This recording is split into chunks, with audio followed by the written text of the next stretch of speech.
Olá pessoal, eu sou Bernardo do Espinhaço e vou apresentar para vocês um pouco da Cordilheira do Brasil, a Serra do Espinhaço.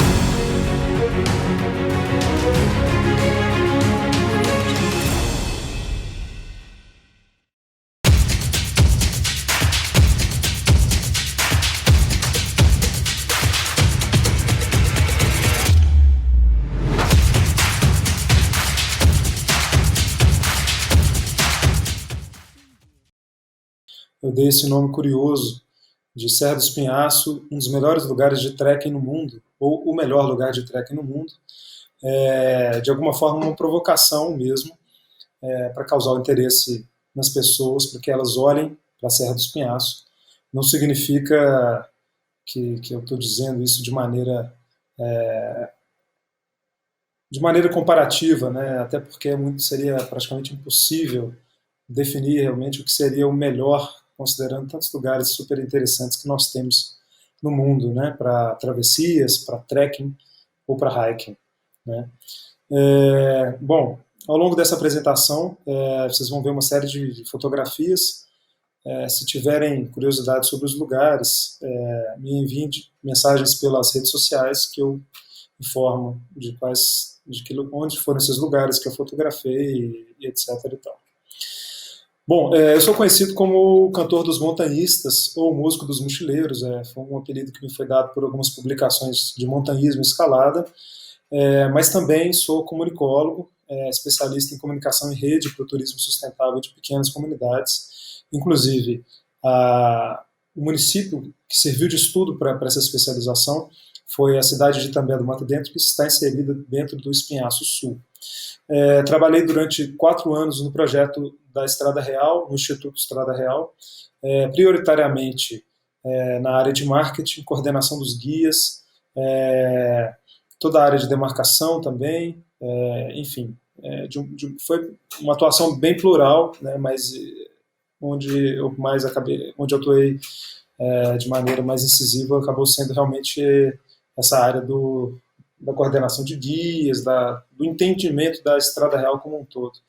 Sou também sócio fundador da agência Imaginosfera Comunicação Verde, que é uma agência sediada em Belo Horizonte, né, que tem esse viés para sustentabilidade nas comunicações, né. E sou fundador e gestor do portal e das redes da Serra do Espinhaço, tanto no Instagram, Facebook, quanto o próprio site serradoespinhaço.com.br, que, aliás, está precisando de manutenção. Não me julguem por isso.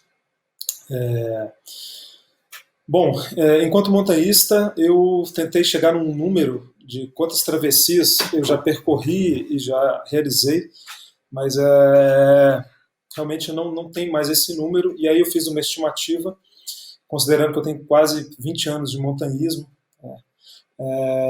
Comecei realmente bastante novo e pensando numa possibilidade de 5, 10, 15 ou 20 travessias por ano, eu cheguei nesse número estimado de cerca de 100 travessias já realizadas, mas realmente não é um número que deve ser entendido com muita credibilidade, né? Talvez seja maior, acredito até que seja, mas realmente como não tenho a certeza sobre isso, eu preferi não superestimar isso. Também já realizei uma série de travessias, não só na Serra do Espinhaço, como em muitos outros lugares do Brasil, né, na Mantiqueira, que é um dos maiores polos de travessia que nós temos hoje na América Latina, talvez, né, no Cerrado, na Chapada dos Veadeiros, nos Cânions do Sul, enfim, muitos outros lugares do Brasil. E também fora do Brasil, né, especialmente nos Andes, Peru, Bolívia, na América Latina, no Uruguai, Nova Zelândia, Austrália, Estados Unidos, enfim, outros lugares, né? Mas a maior parte das travessias que eu fiz realmente foram na Serra do Espinhaço, e parte dessas travessias foram realizadas de maneira pioneira. Quando eu digo que são travessias realizadas de maneira pioneira, né, em relação à criação do traçado, eu estou me referindo ao ponto de vista do turista, né, do montanhista turista, que realiza numa primeira situação através da ótica do turismo. Evidentemente, até por Minas Gerais ser e a Bahia serem estados bastante históricos, né, vários desses caminhos já foram percorridos por bandeirantes, já foram percorridos pela população nativa, por índios, enfim. Né, não tenho a pretensão de dizer que eu sou o inventor desses caminhos. Né, talvez eu tenha feito uma leitura da possibilidade da realização deles através dessa atividade de turismo, que é o trekking, ou a travessia, né? Que é a mesma coisa que, para quem imagino que já saibam, mas são as caminhadas de longo curso com pernoite. Né? Alguns exemplos de caminhadas aí que talvez eu tenha criado, né, feito de maneira pioneira, Serra Nova Monte Azul, por exemplo, no norte do estado de Minas Gerais, uma travessia de 100 quilômetros, de 3 dias e meio, numa região, inclusive, que não existe montanhismo. Né? Eu me lembro quando eu estava passando por esses vilarejos inseridos nesse contexto lá, né, da serra, dessa travessia, as pessoas se assustavam ao verem montanhistas. Né? Eu e o Rony Jober Andrade, que foi meu parceiro nessa travessia, eles nunca tinham visto pessoas com mochila nas costas, etc. E tal. E outras, né? Por exemplo, Felício dos Santos, Rio Preto, que eu não sabia de alguém que tivesse feito antes, Diamantina Corinto, que eu fiz com um grupo de outros quase 20 expedicionários, com o intuito de criar uma rota realmente para o turismo de peregrinação, turismo de longo curso. Né? Eu estou desconsiderando a possibilidade de haverem pessoas que não registram o percorrimento desses caminhos, né? Então, e eu sei que elas existem. Então, tem muita gente que, inclusive, eu encontrei no mato que não tem rede social, não tem um site, não tem nada. Então, talvez já tenha percorrido uma série de lugares que eu não percorri e que eu percorri achando que tinha percorrido de maneira pioneira, mas que não seria uma verdade. Né? Então, estou só registrando isso porque eu não tenho nenhum intuito de dizer que sou o descobridor da galinha dos ovos de ouro, nada disso. Mas o sentido de falar essa questão do pioneirismo tem mais a ver com dizer como é inexplorado o contexto da Serra do Espinhaço. Né? Então tem uma série de travessias que existem que não foram percorridas por quase ninguém. Né? Tem a ver com isso. Para dar suporte e fundamentação a essas travessias, a esses trekkings, eu fiz uma série de expedições usando carro ou outros tipos de transporte.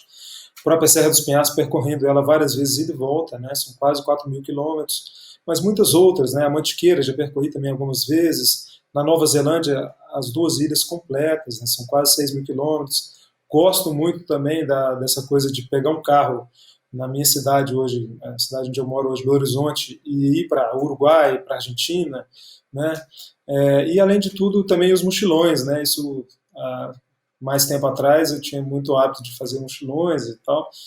Talvez o maior deles tenha sido esse mochilão do Espírito Santo até o Rio Grande do Norte, conhecendo o litoral brasileiro. Foram quase 3 meses, né? Já fiz vários pelo litoral, inclusive. Bom, o que é a Serra do Espinhaço? A Serra do Espinhaço é uma cadeia de montanhas que ela tem quase 1.500, mais de 1.500 quilômetros de extensão, ou talvez quase 2.000 quilômetros de extensão, ligando Minas Gerais ao estado da Bahia e talvez Piauí também. Né? Existem estudos ainda para definir qual seria o virtual ponto final ou de início da Serra do Espinhaço no Nordeste brasileiro. Hoje, a maior parte dos pesquisadores e estudiosos consideram Xique-Xique, na beira do Rio São Francisco, o ponto final da Serra do Espinhaço, ou o ponto de início, se você estiver vindo de lá para cá.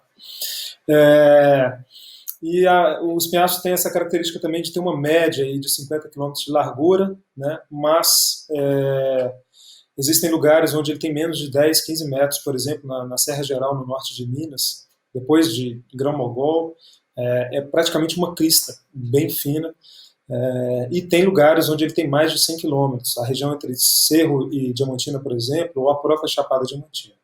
Então, já falando aí um pouco dos lugares que pertencem à Serra do Espinhaço, nós temos Serra do Cipó, que é bastante conhecida, Ouro Preto, Conceição do Mato Dentro, onde está o Cachoeiro do Tabuleiro, toda a Estrada Real, né, o Caminho dos Diamantes da Estrada Real, E também essa região no norte de Minas, que tem uma série de unidades de conservação bem interessantes e pouco exploradas, e a Chapada Diamantina, que é talvez um dos destinos de ecoturismo mais conhecidos do Brasil no mundo. Né? Por suas características bem peculiares, a Serra dos Penhascos é considerada a cordilheira do Brasil. Né? O próprio nome espinhaço foi dado por um naturalista alemão, né, que remete à coluna, né, uma espinha dorsal. Então, a espinha que corta o sudeste e o nordeste brasileiro. Né? Então, por isso e por outros motivos que eu vou dizer à frente, é tida como a cordilheira brasileira. É um apelido, mas eu particularmente gosto muito. E a Serra do Espinhaço, a Cordilheira do Espinhaço, recebeu, em 2006, o título de Reserva da Biosfera da Unesco por conta do seu altíssimo valor de biodiversidade, de patrimônio arqueológico, patrimônio cultural, enfim, por ser realmente uma região de altíssima importância para o restante do mundo. Né? Em 2006 aconteceu o tombamento da região sul do Espinhaço, que vai de Ouro Branco até Diamantina. Agora, em 2018, está acontecendo a fase 2, que vai até o norte do estado de Minas Gerais, até Espinosa, e é provável que nos próximos anos se conquiste o título para a fase 3, que seria a extensão até a Chapada Diamantina. Aí está o mapa, né, da Serra do Espinhaço. Nós temos aqui a região da Chapada Diamantina, essa região aqui do norte de Minas, né, que eu chamo de terras médias do Espinhaço. Inclusive aqui você percebe claramente, a Serra do Espinhaço é sempre a marcação vermelha ou roxa, né? Você percebe claramente isso que eu falei, da Serra do Espinhaço ter pouca largura nessa região do norte de Minas. E aqui está a região sul, já dentro já bem próximo de Belo Horizonte está aqui, né? Aqui nós temos o quadrilátero ferrífero, e a região sul, entre Ouro Branco e Diamantina. Aqui está no mapa do Brasil. Então você vê que realmente ela ocupa bastante espaço no mapa brasileiro, né? Sem dúvida nenhuma, a maior cadeia de montanhas que a gente tem no Brasil. Aqui mais um pouco do georreferenciamento, já citando algumas das principais regiões, a Chapada Diamantina, né? Considerando as duas partes da Chapada Diamantina, a parte menos popular, né? E a parte mais turística, né? O Sincorá, e etc. e tal. O norte de Minas, a Serra Geral, que está a região de Gramogol ali, Diamantina, Serra do Cipó e o quadrilátero ferrífero. Existem estudiosos que não consideram essa região do quadrilátero parte da Serra do Espinhaço por conta de idades geológicas diferentes. Mas, em 2006, durante o tombamento da Reserva da Biosfera, outros estudiosos consideraram, e aí nessa disputa acabou-se por se considerar interessante incluir o quadrilátero dentro do contexto da Serra do Espinhaço para ajudar na preservação de toda essa região. Então, pode acontecer de vocês procurarem informação na internet e encontrarem que o quadrilátero ferrífero não pertence à Serra do Espinhaço. Né? Mas, geralmente, de um tempo para cá, isso já não tem acontecido mais, as pessoas tratam essa região toda como Serra do Espinhaço. Como é que a Serra do Espinhaço foi formada? A gente viu ali Pangeia, né? Aquele momento em que os continentes estiveram todos reunidos. A Serra do Espinhaço, a formação dela é bem parecida com a formação de uma cordilheira, inclusive. Ela aconteceu com o movimento das placas tectônicas. A placa tectônica africana se chocou com a placa tectônica andina, empurrando a placa andina em direção à Terra e se elevando, né, formando essa cadeia de montanhas. E aí o que isso gerou no que diz respeito às paisagens? A Serra do Espinhaço ela tem uma característica muito interessante, que é, nesses campos rupestres, na parte de cima da Serra do Espinhaço, você vai ver com frequência as pedras apontando sempre numa mesma direção, que é de leste para oeste. Né? Nós temos algumas fotos aqui, então, elas apontando sempre numa mesma direção, que é justamente a direção de movimento da placa africana sobre a placa andina. Então, pode inclusive ser utilizado como uma forma de se localizar caso você esteja perdido em uma caminhada pela Serra do Espinhaço, né? É, características que são similares entre o espinhaço, que é bastante vasto, e que comprovam que trata-se de realmente uma mesma região, um mesmo espaço, um espaço muito semelhante, né? A gente tem, por exemplo, na região sul do Espinhaço, na Serra do Cipó, o beija-flor de gravata verde, que vive ali em torno de altitudes próximas a 1.000 metros, e temos na Chapada Diamantina o beija-flor de gravata vermelha, né, que também vive nessa mesma condição.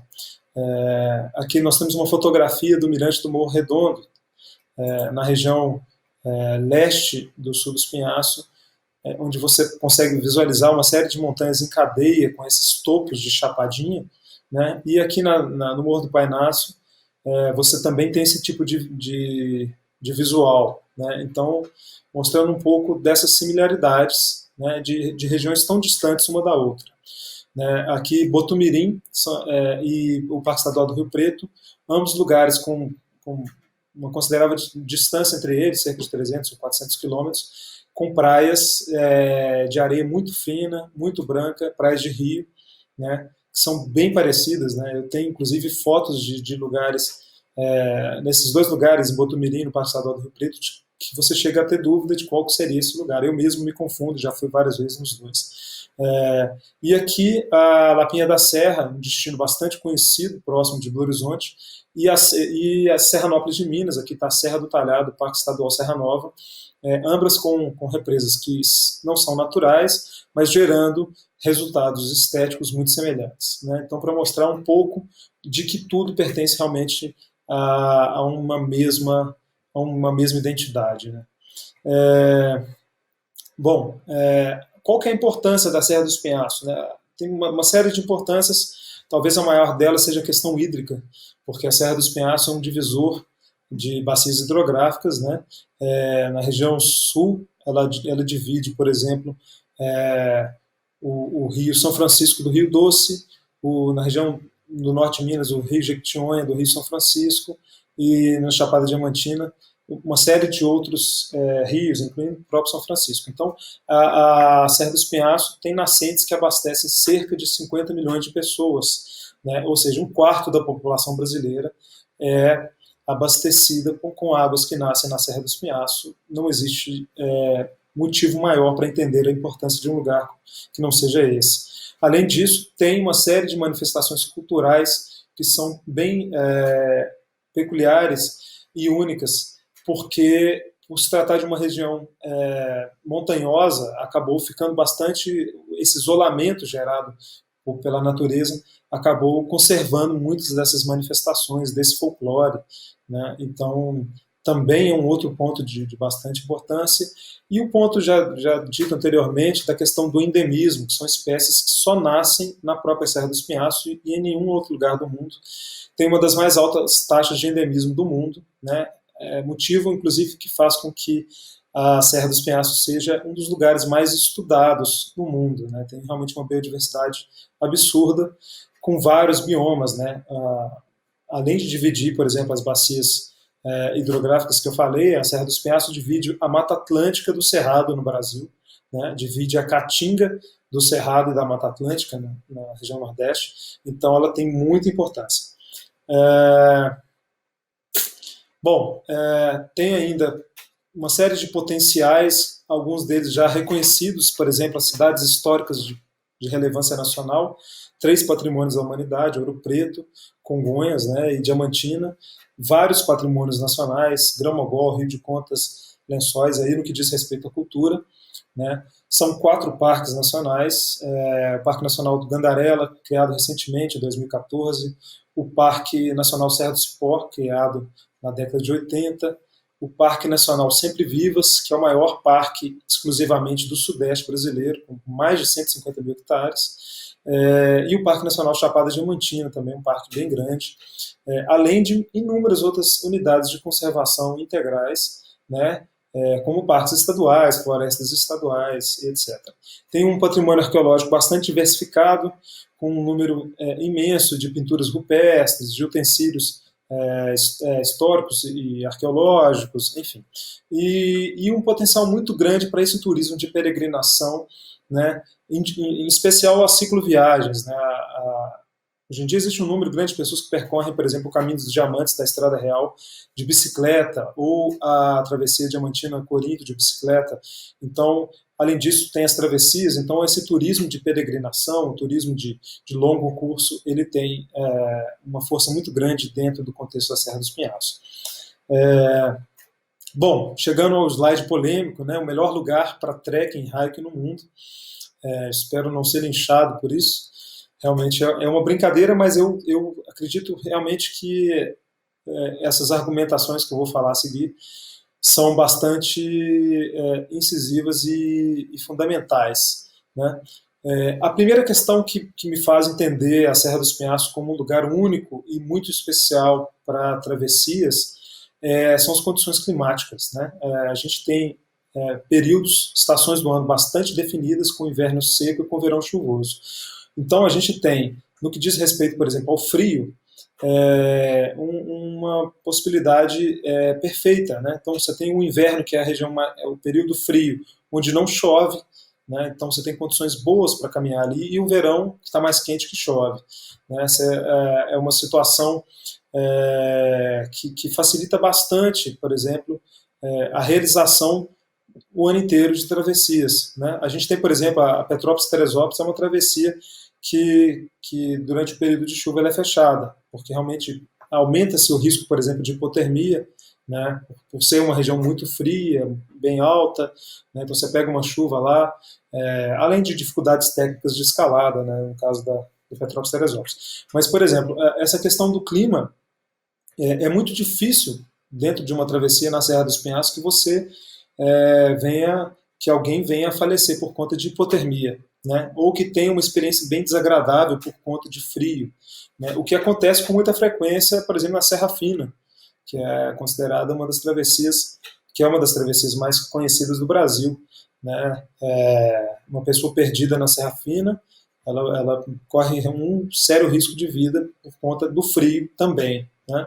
Então, nós temos essa condição climática que proporciona também a possibilidade de tomar banhos, né, durante a caminhada, o que acaba sendo algo bastante peculiar e diferente. Né? É muito comum, por exemplo, nas travessias do Espinhaço, quando termina-se o dia de caminhada, que você nade num rio próximo ao acampamento e tome um banho ali. Né? Isso eu vi em poucas travessias que eu fiz fora do Espinhaço. Realmente é bem peculiar. Eu me lembro no Salcantay, por exemplo, na travessia que eu fiz no Peru, de 5 dias, que no quarto dia você passa por uma cachoeira lindíssima, mas a temperatura é muito fria, então ninguém se habilita a nadar naquela cachoeira. O mesmo acontece, por exemplo, no Itaguaré. Outro dia eu desci do Itaguaré, a travessia tradicional Marins Itaguaré, e eu fui nadar no rio, e os meus colegas de travessia todos ficaram muito impressionados, porque as pessoas não têm o hábito de nadar em travessias em lugares mais frios. E no Espinhaço isso é parte muito importante do pacote, né? E acaba gerando um índice de felicidade alto ao fazer travessias nessas regiões.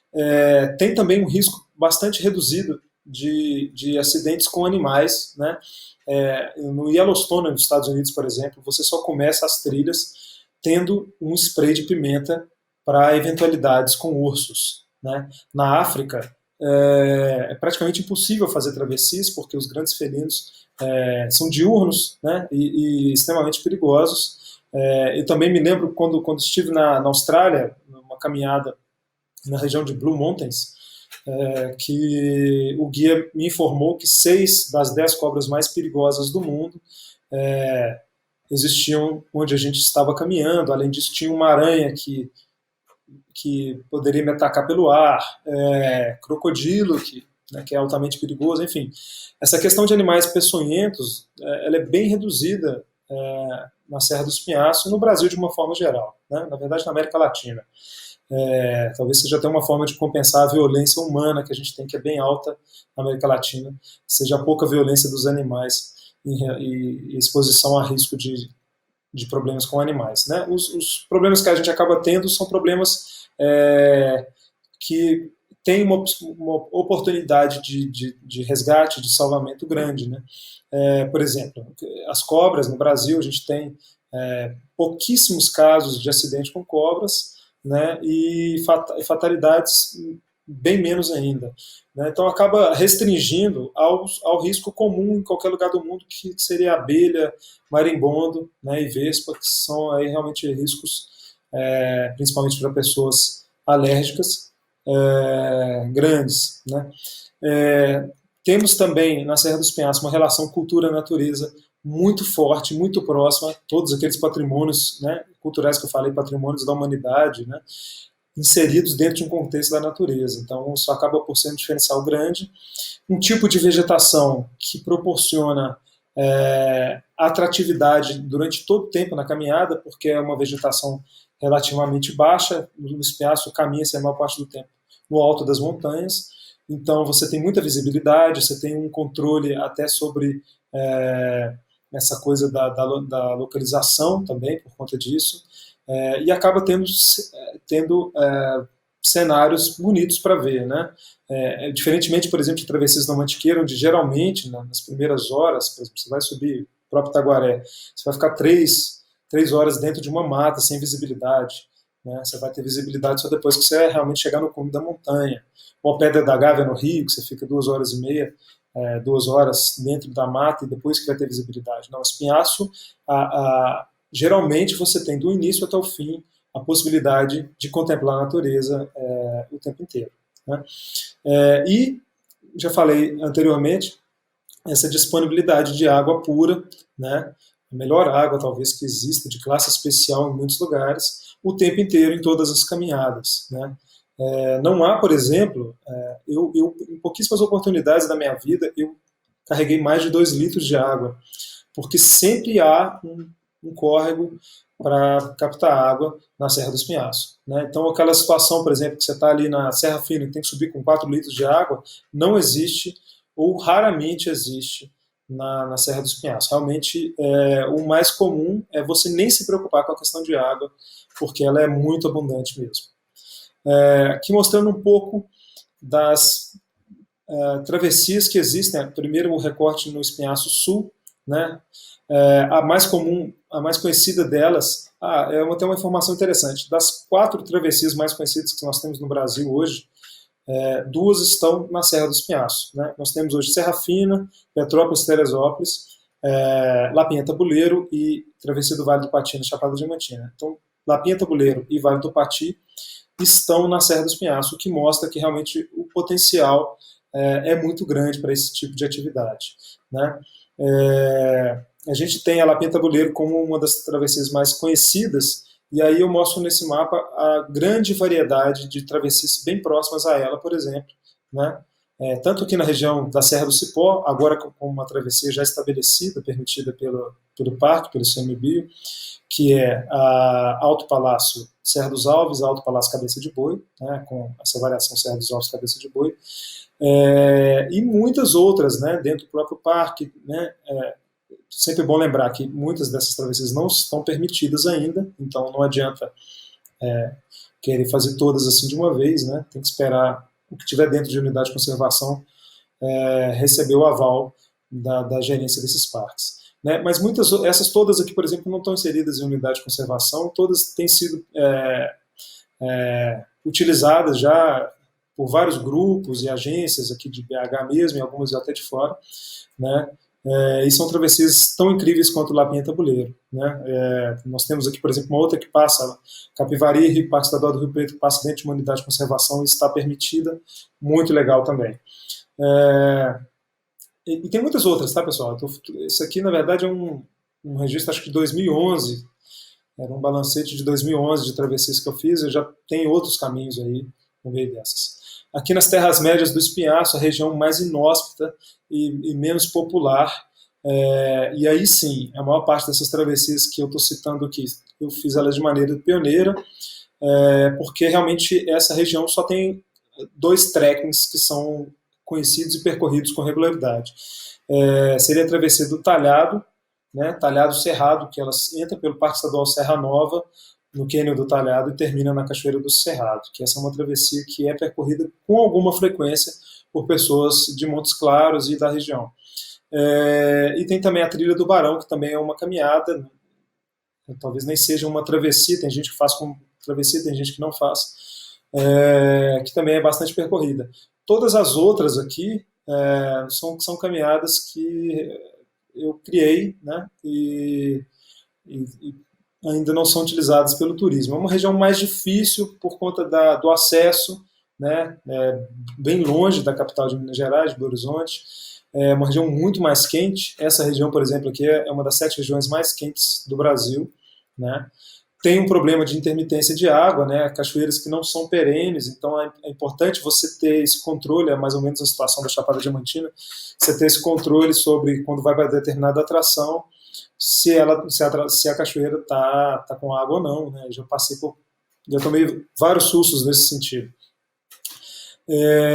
Mas enfim, uma região tão bela quanto as outras duas, né? Em alguns pontos eu acho até mais incrível.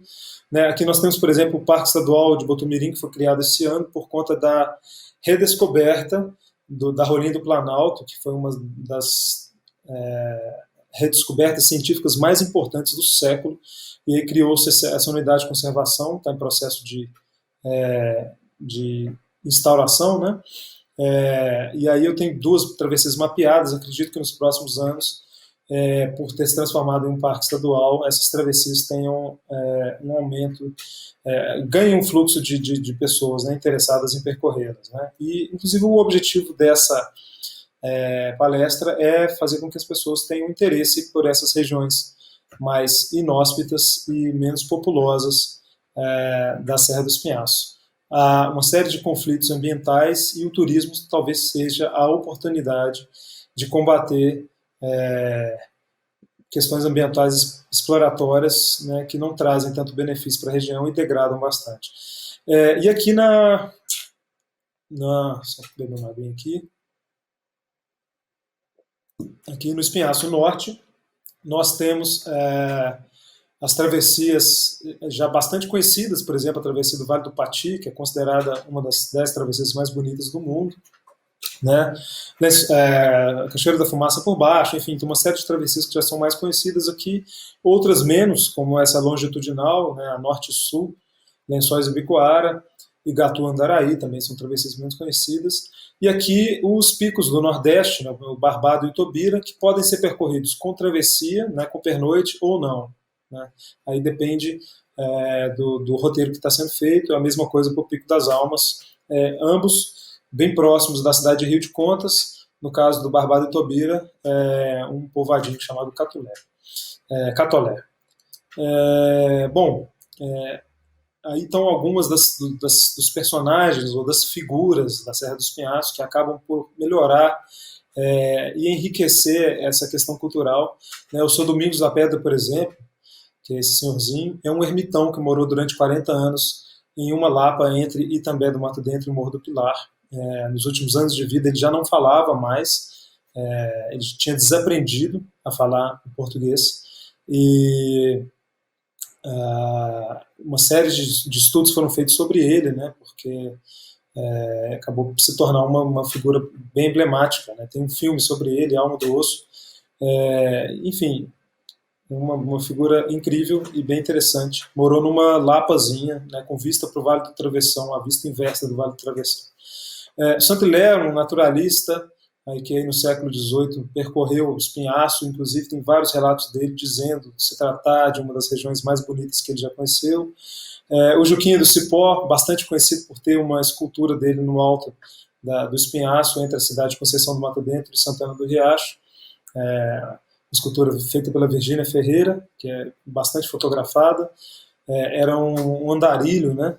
Tem muitas histórias sobre ele. Enfim, são várias figuras, né? Barão de Gromogol, Seu Zoé, o escravo Inácio, que deu origem ao nome do Morro do Pai Inácio, na Chapada Diamantina, Chica da Silva, figuras os Inconfidentes, né? Enfim, são muitas figuras e personagens desse contexto. Essa, por exemplo, é a Dona Anitta, uma catadora de sempre-vivos que mora em Capivari, e ela ficou bastante conhecida por ter sido capa da National Geographic, uma foto dela, que é uma foto de um amigo meu, o André Dib, e eu até brinco, essa foto é minha, não é a foto dele, mas eu gosto tanto dessa minha foto, ela é quase tão boa quanto a dele. Tô brincando, a dele é muito mais bonita, eu não sou um fotógrafo, mas ela é uma figura super interessante e mostrar um pouco realmente desse povo do espinhaço. Você percebe traços, por exemplo, nela que são negros e traços europeus, né? O olho claro. Então, essa mixigenação do povo brasileiro é muito nítida na Serra do Espinhaço. A questão da flora e da fauna, a Sempre Viva, que é o símbolo da Serra do Espinhaço, aí essa aí que é chamada de paipalanto, de chuveirinho, mas tem um nome científico de paipalantos, a canela de ema, né? Nós temos, por exemplo, a canela de ema gigante, o nome científico Velosa gigante, que tem exemplares com mais de 600 anos, né? É endêmica da Serra do Espinhaço. Ela cresce cerca de 1 centímetro por ano, então uma árvore dessas com 6 metros tem 600 anos de idade, é anterior à descoberta, não, né? A chegada dos portugueses no Brasil. As candeias, né? Muito comuns no Cerrado Sujo, né? E também a fauna, que é bastante vasta, aí tem o lobo-guará, por exemplo, a perereca de pijama, né, a parte de anfíbios e répteis, que é bastante rica, o tamanduá-bandeira, que já mais na região norte, enfim, bem vasto, muita, muita diversidade. E aí, todo esse contexto super interessante, propício ao turismo, mas como não poderia deixar de ser, grandes ameaças e riscos. O maior deles talvez a mineração, com alguns exemplos bem negativos, né? A gente tem, por exemplo, a região de Conceição do Mato Dentro, que foi destruída por um projeto de mineração irresponsável, que aumentou muito os índices de violência, uma população flutuante que não tem relação de pertencimento com aquela cidade, e aí acabou gerando uma série de problemas, né? Além da destruição em si. Em Conceição do Mato Dentro, por exemplo, a gente teve uma redução da vazão do Rio Santo Antônio de quase 30%, né, de água. Então você imagina um rio que tinha um determinado tamanho, um tamanho 10, e de repente ele passou a ter um tamanho 7. São impactos muito grandes, e por conta da política bem corrupta que nós temos no Brasil, não há um retorno desse tipo de investimento, né, para as próprias regiões, então as regiões são destruídas e não tem grandes melhorias com isso. Então, são problemas graves que a gente tem em muitas regiões da Serra do Espinhaço. No norte de Minas temos também um problema muito grave, que é a monocultura de eucalipto. Nós chegamos a ter milhares e milhares de hectares, por exemplo, na região de Grão-Mogol, que foram totalmente modificados, uma paisagem totalmente modificada por conta da plantação de eucalipto, né, que é uma planta que, além de modificar bastante a paisagem, né, e tirar as características tropicais da paisagem, né, ela retira bastante nutrientes do solo, praticamente esterilizando o solo para uma possível recuperação no futuro. Temos também um problema do turismo predatório, inevitável, afinal de contas, um país subdesenvolvido, com um povo que tem um baixo nível de escolaridade, de educação. Então, tem muitos lugares que não tem plano de manejo, capacidade de carga, uma mobilização das comunidades, e acabam sendo destruídos com o turismo. Eu acredito muito nesse turismo de caminhadas e travessias e trekking, porque é um público que tem uma preocupação de uma maneira geral, né? Claro que temos exemplos que fogem à regra, mas de uma maneira geral um público com preocupações verdes, então acaba sendo uma possibilidade de atrair gente que vai somar ao invés de depredar, né? E temos problemas naturais do Brasil, né, como a violência, que eu já citei anteriormente, alguns problemas sociais, carros de som, né, que a gente está enfrentando isso no Brasil inteiro, que acabam prejudicando a experiência do turismo, né? Aqui está, por exemplo, um mapa dos conflitos ambientais de Minas, salvo engano, isso é de 2016 ou 2015, E aí a gente pega nessa região aqui, onde é o Espinhaço, corresponde à região que tem a maior parte de conflitos ambientais, né? Então você percebe que a riqueza que o Espinhaço tem, inclusive a riqueza mineral, né, ela atrai todo esse problema ambiental também, e por isso eu estou fazendo essa palestra nesse exato momento. Eu acredito que o turismo é uma ferramenta para combater a degradação da Serra do Espinhaço, né? Então, hoje nós já temos um projeto, por exemplo, de uma trilha de longo curso no Espinhaço, que está sendo feito de Ouro Branco até Diamantina, que vai atrair também um público muito interessante. Eu acredito que é isso que vai acabar transformando esses lugares, trazendo sustentabilidade para essas populações nativas e fazendo com que ela opte por trabalhar numa atividade sustentável e não por uma atividade que vá degradar a natureza. Aqui um outro exemplo, um exemplo relativamente negativo que nós tivemos de conflito ambiental, a região da Serra do Gandarela.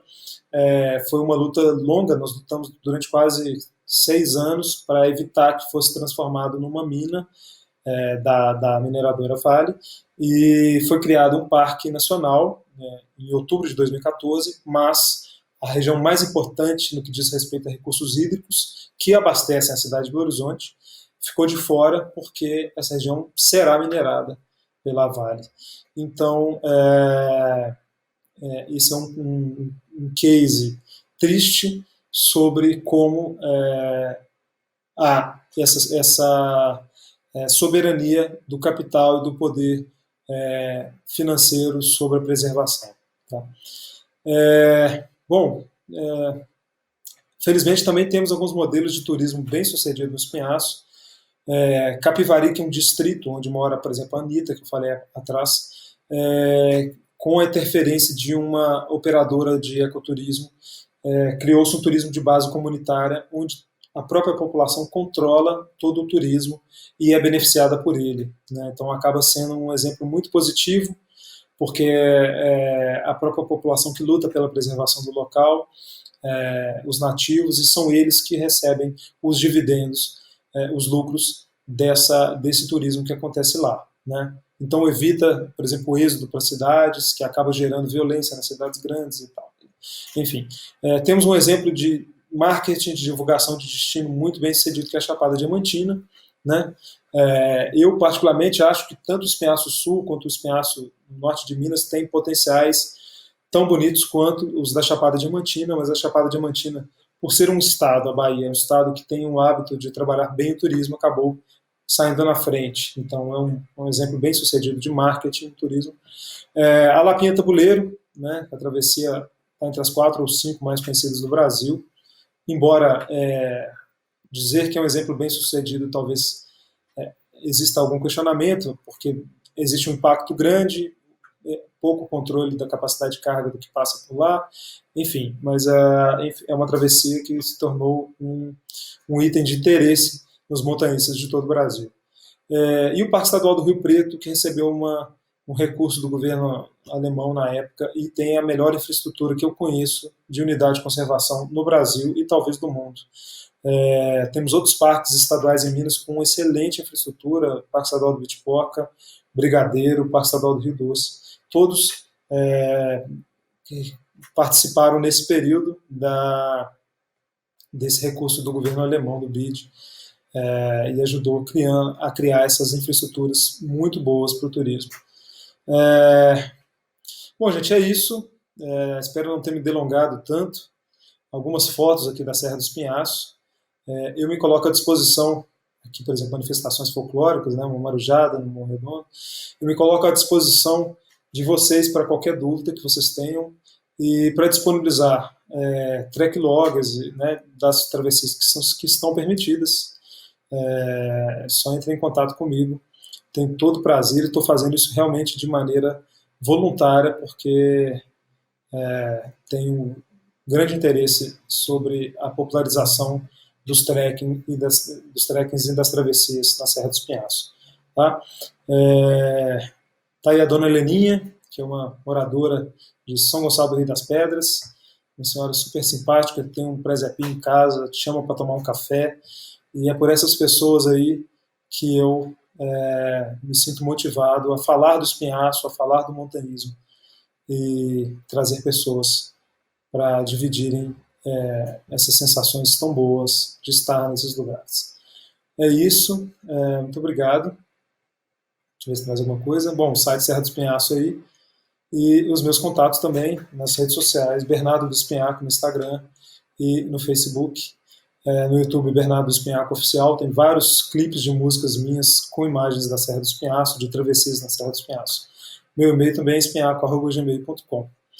Muito obrigado e até a próxima.